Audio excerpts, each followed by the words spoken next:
amma maganar shin ba aya ba hadisi. Wani abin ba haushi an samu wasu wanda da sunan sunna har kokarin wai kariya suke bashi akan wannan magana. Sunna ta zama munafurci. Kaga mutum yana cewa ai shek yana nufin kaza da to ka bashi shi ya fito yi bayani mana. Mutum ne ya fito yi wata magana wanda karata fito kwaba. Idan akwai wani abu da ke nufi da wannan maganar sai ka bar shi ya fito shi yayi bayani. Ai yana mace. Ai yana raye ba ya mutu bane.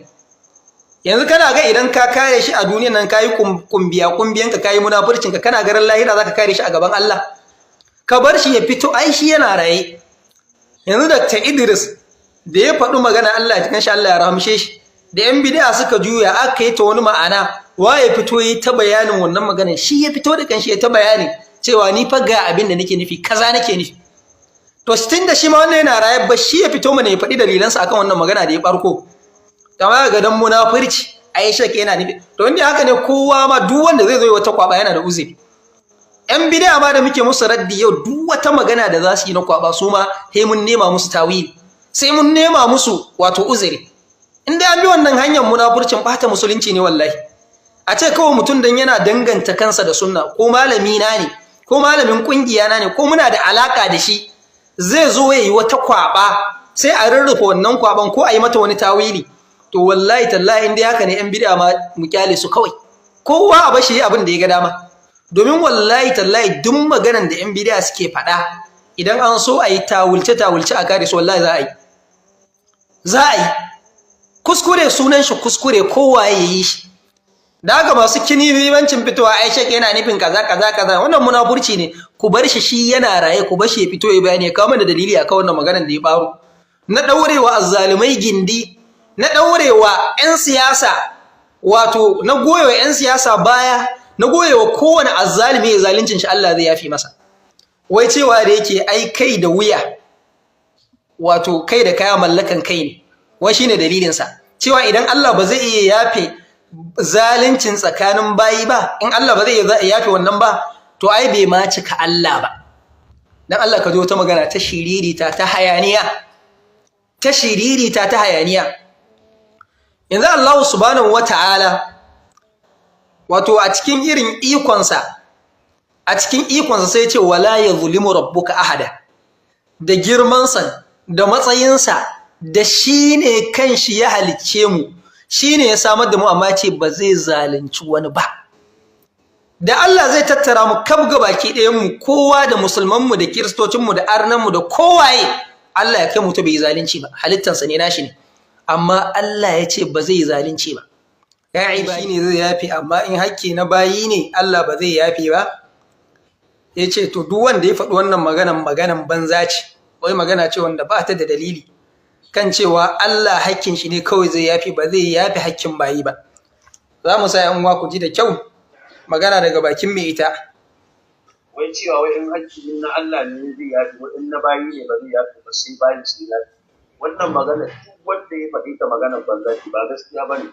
ba Allah bane ya faɗa ba kuma manzon Allah bane ya faɗa domin idan aka ce hakkin na Allah ne shi zai yafi amma na bayi ba zai yafi ba sai bayin sun yafi kenan ashe bai zama Allah ba kenan ashe abinda Bahaushe ke cewa da kai da kaya duk mallaka wuya ne ashe ba Allah takar na da kai da abin da yake da alaka da kai yana da iko ashe wannan Allah takar ba ta tabbata ba haka abin ne wannan shine abin da suke faɗa wannan shine fatan da suke na'am wanda wannan maganan ban san a wani bigire ya faɗe ta ba ina ji kamar yana raddi wa 'yan shi'a ne kan cewa wai cewa hakkin Allah shine kawai Allah zai yafi amma hakkin bayi Allah ba zai yafi ba yace wannan duk wanda ya faɗe ta maganan banza ne ba Allah bane ya faɗa ba manzonsa bane wato ya faɗa duk wanda ya faɗe ta magana ce ta banza in ji shi yake cewa idan Allah zai iya yafe hakkinsa ba zai iya yafe hakkin bayansa bai ma cika Allah ba kenan ai abin da malam Bahaushe yake faɗa wai da kai da kaya mallakan wuya ne kenan komi da kowa na Allah ne in dai har Allah wato zai gafarta zunubin nashi da aka masa, to ai zai gafarta na bawa ma da aka yi tsakaninsu. To wannan maganar ne shi wannan mutumi wato ya faɗe ta, yace duk wanda ya faɗa ba Allah ne ya faɗa ba annabin Allah bane ya faɗa. To za mu duba ta, wanda magana ce wanda ta kasance magana ce mai hatsarin gaske, sannan magana ce mai munin gaske, magana ce wanda ta saba wa nusus masu yawa, ta saba wa tafarki na malaman musulunci, ta saba wa hanyar salaf, magana ce ta son zuciya, magana ce ta ɗaura gindin wa mai zalunci ya zaluncinsa. Yanzu wannan maganan ta malam Asadu, duk wani azzalimi kamar ce ka je kai zalunci ka in ka roki Allah zai gafarta maka. In kai ɗan siyasa ne saci kuɗin talakawanka, kai iya zaluncinka kawai tafi umara ka roki Allah, Allah zai yafe maka. Kamar abin da wannan maganar sun take faɗa kenan. ‘Yan kidnappers ku ci gaba da kidnapping, ku ci gaba da kashe mutane, barayi ku ci gaba da satanku, ‘yan fashi ku ci gaba da fashinku, idan kun roki Allah, Allah zai yafe muku. Wallahi kaman wannan maganan yake faɗa. Kaman wannan magana yake faɗa. Amma maganan shin ba aya ba hadisi.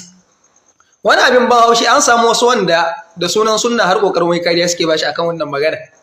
Sunna ta zama munafurci. Kaga mutum yana cewa ai shek yana nufin kaza da to ka bashi shi ya fito yi bayani mana. Mutum ne ya fito yi wata magana wanda ƙara ta fito kwaba. Idan akwai wani abu da ke nufi da wannan maganar sai ka bar shi ya fito shi yayi bayani. Ai yana mace. Ai yana raye ba ya mutu bane. Yanzu kana ga idan ka kare shi a duniyar nan kayi kumbiyanka kayi munafurcinka, kana garin lahira zaka kare shi a gaban Allah. Ka bar shi ya fito, ai shi yana raye. Yanzu Dr. Idris da ya faɗi magana Allah ya kanshi Allah ya rahamshe shi, da yan bid'a suka juya aka yi ta wani ma'ana, wa ya fito yi ta bayanin wannan maganar, shi ya fito da kanshi ya ta bayani cewa ni fa ga abin da nake nufi, kaza nake nufi. To tun da shi ma wannan yana raye, ba shi ya fito mana ya faɗi dalilansa akan wannan magana da ya barko. Kama ga dan munafurci ai shake yana nufi. To inda haka ne kowa ma duk wanda zai zo wata kwaba yana da uzuri. Yan bid'a ma da muke musu raddi yau, duk wata magana da za su yi na kwaba su ma sai mun nema musu tawili, sai mun nema musu wato uzuri. Inda an bi wannan hanyar munafurcin bata musulunci ne wallahi.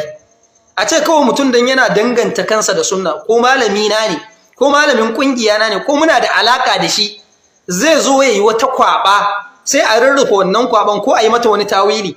To wallahi tallahi indai haka ne yan bid'a ma mu kyale su kawai, kowa a bashi abin da ya ga dama.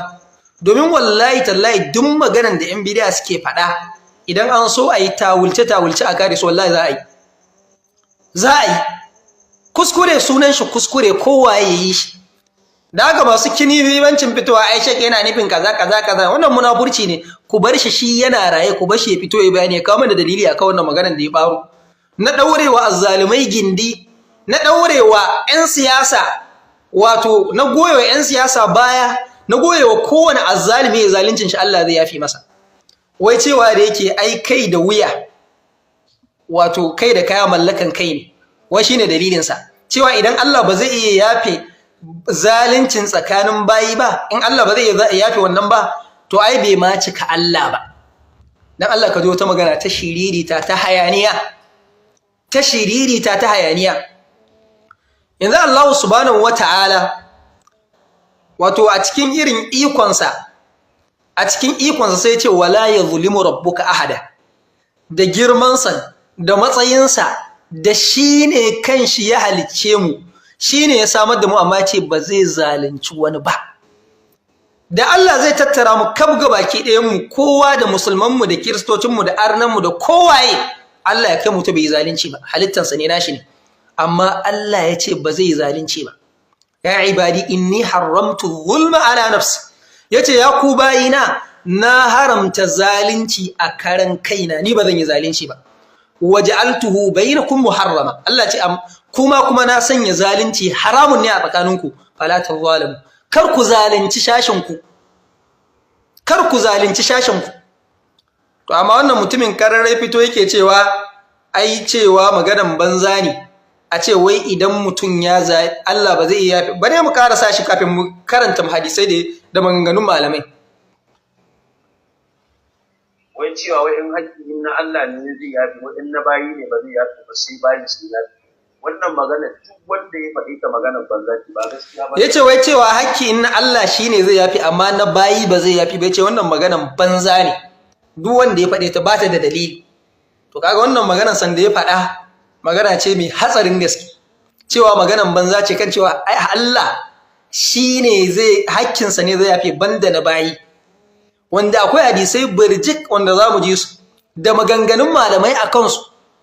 Shi yasa malaman musulunci idan suka tashi kawo sharuɗan tuba sukan kawo sharuɗa guda 4 ne.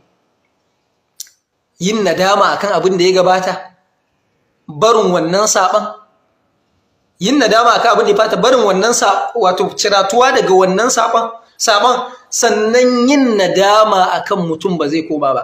Sai sharaɗi na 4 suka ce idan yana rataye da hakkin 'yan adam to dole ka miyar musu. Yana da hakki na dukiya ne, na jini ne, na mutunci ne, suka ce dole sai ka wato miyar, dole sai ka miyar. Wannan shine sharadi na tuba. Amma ce wannan maganan banza ce, wanda asalin shi wannan mutumin zai dauko kwaba kuma sai ya kawo mummunan magana. Babban matsalar shi kenan. Wata magana za ka ji na jahilci ne, na rashin sani ne, zai kawo ta kuma sai ya rufota da mummunan magana. Yanzu lokacin da yana magana kan iyayen annabi Allah sai ce yana magana da akabira mujrimiya, wanda suka karanta hadisi inna biya wai su ne akabira mujrimiya, kuma wai duk da sunan sunna, kuma hakan za a shafa masa mai tunda shi ana ce asadu sunna ne, ahlus sunna ne, kaza ai ba a fahimci shak bane.